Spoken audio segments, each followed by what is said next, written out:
ఒక సంవత్సరం పాటు ప్రెగ్నెన్సీ కోసం ప్రయత్నం చేసినా పిల్లలు కలగనప్పుడు ఎప్పుడు డాక్టర్‌ని సంప్రదించాలి? అంటే 1 ఇయర్ పాటే ట్రై చేయాలా? ఇంకొంచెం ట్రై చేయొచ్చా? లేదా ఏదన్నా ప్రాబ్లమ్ ఉంటే మనం వెంటనే కన్సల్ట్ అవ్వచ్చా?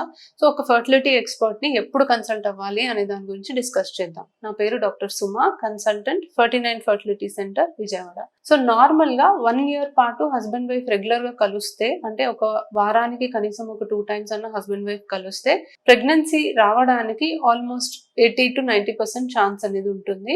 అదే 2 ఇయర్స్ పాటు వాళ్ళు కలిస్తే 90% ఆల్మోస్ట్ ఛాన్స్ ఉంటుంది. కేవలం ఒక 10% కపుల్స్‌కి మాత్రం ప్రెగ్నెన్సీ రాకుండా ఉంటుంది. అండ్ వీళ్ళకి ఇన్వెస్టిగేషన్స్ అనేవి అవసరం పడతది. బట్ అలా అని ప్రతి ఒక్కళ్ళు కూడా 1 ఇయర్, 2 ఇయర్స్ వెయిట్ చేయాల్సిన అవసరం లేదండి. కొంతమందికి కొన్ని ప్రాబ్లమ్స్ ముందే ఉంటాయి.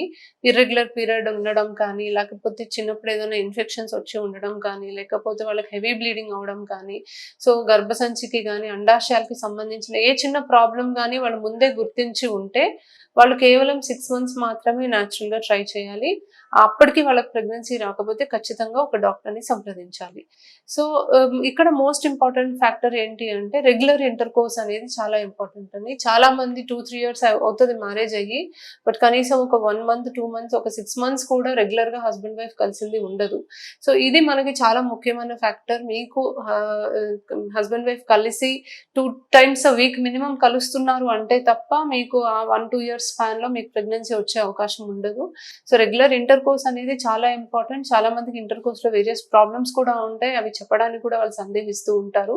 బట్ అది మనకి చాలా ముఖ్యమైనది. అండ్ మనకు అసలు టెస్ట్‌లు చేయాలా? వద్దా? అవసరమా? లేదా? అనేది కూడా మనకి చెప్పడానికి అది చాలా ఇంపార్టెంట్ ఫ్యాక్టర్ అన్నమాట. సో, ఒకసారి ఈ స్టేజ్‌లో మా దగ్గరికి పేషెంట్స్ వచ్చినప్పుడు మనం చేసే టెస్ట్‌లు ఏంటి అనే దానికొస్తే యూజువల్లీ ఆడవాళ్ళకి స్కాన్ చేస్తామండి. స్కాన్‌లో ఎగ్ నంబర్ ఎలా ఉంది? గర్భసంచి ఎలా ఉంది? గడ్డలేమన్నా ఉన్నాయా? అండాశయంలో ఏమైనా కణుతులు ఉన్నాయా? అనేది చూసుకుంటాము. ట్యూబ్స్ ఏమైనా అన్‌హెల్తీగా ఉండి వాపు ఉంటే మనకు స్కాన్‌లోనే కనిపిస్తుంది. అండ్ ఇప్పుడు 3D అల్ట్రాసౌండ్ అనేది వచ్చింది.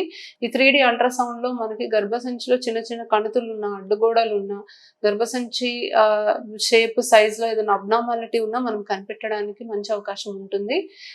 నెక్స్ట్ వీర్య కణాల పరీక్ష అనేది చేస్తాం. సో, మగవాళ్ళలో మెయిన్‌గా చేసేది వీర్య కణాల పరీక్ష. వీర్య కణాల పరీక్ష అనేది హస్బెండ్, వైఫ్ కలవకుండా కనీసం 2 డేస్ టు 5 డేస్ గ్యాప్ ఉన్నప్పుడు రమ్మని చెప్తాము. సో, కంటైనర్ ఇచ్చి శాంపిల్‌ని కలెక్ట్ చేసి ఇవ్వమని చెప్పినప్పుడు ఆ శాంపిల్‌ని మనము మైక్రోస్కోప్ కింద చూసి రిపోర్ట్ ఇవ్వడం జరుగుతుంది. సో, కౌంట్ ఎంతుంది? కదిలే కణాల శాతం ఎంతుంది? ఆకారం కరెక్ట్‌గా ఉన్న కణాల శాతం ఎంతుంది? అనేది మనకొకటి రిపోర్ట్ అనేది జనరేట్ చేస్తాము. ఈ బేసిక్ 2 టెస్ట్‌లు చాలా మటుకు మనకు చాలా ఇన్ఫర్మేషన్ వస్తదండి. ఇర్రెగ్యులర్ పీరియడ్ ఉండి ఇంకేదైనా ప్రాబ్లమ్ ఉంటే కొన్ని ఎక్స్‌ట్రా టెస్ట్ చేస్తాము. లైక్ థైరాయిడ్ టెస్ట్ కానీ, ప్రొలాక్టిన్ అనే హార్మోన్ కానీ, ఎగ్ నంబర్ తక్కువ అనిపిస్తే ఏఎంహెచ్ అనే హార్మోన్ కానీ, బట్ రొటీన్‌గా అన్ని బ్లడ్ టెస్ట్‌లు అవసరం అయితే పడదు.